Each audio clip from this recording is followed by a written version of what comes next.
Hello everyone, it's a great pleasure to be here again this year putting forward our nomination for the Ginny Valentine Badge of Courage Award.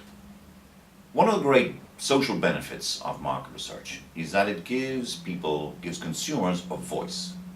But oftentimes getting to that voice represents a major challenge, requiring not only courage but perseverance and in many cases creativity. Our nomination this year faced a series of extreme challenges due to historical legacy conditions of social inequality, an awful lot of violence in the country, inefficient transportation mechanisms, and a very poor communications infrastructure. In addition, whilst the interviewers that conducted the project faced what in their country was considered normal daily challenges and threats of things like landslides, washed out roads, poorly marked houses, and indeed a quite significant level of hesitancy on the part of respondents to answer the questions that they wished to pose to them. In addition, their movements were constantly being shadowed by guerrilla forces, and on a daily basis they were under threat of kidnapping.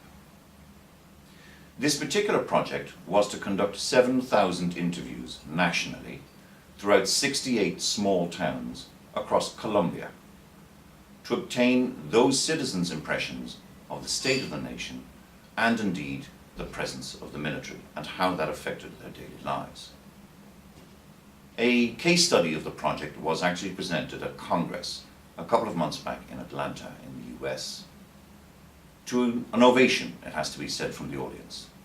So this year, our nomination for the Ginny Valentine Badge of Courage Award goes to Catalina Mejia and the Yanhas team in Colombia. Here's a small snippet from that presentation for you.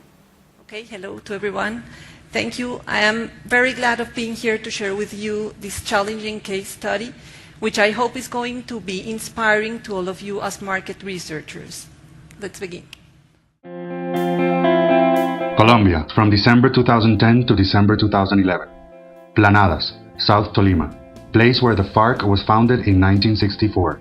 The work team receives pressure from an unidentified individual, thus limiting the work schedule from 9 a.m. to 5:30 p.m.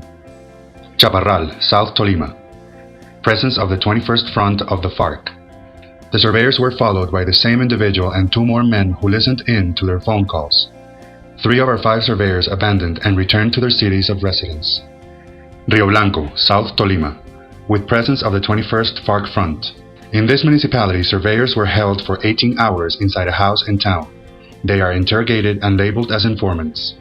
The kidnappers kept 4 polls, endangering the people surveyed, since these polls contained not only contact information, name, phone number, and address, but also their answers about the armed groups on subjects such as favorability, perception, and opinions. So, thank you for listening. I sincerely hope that Catalina and her team gets your votes, and I hope you have a fantastic time at the rest of the event. See you soon. Thanks a million.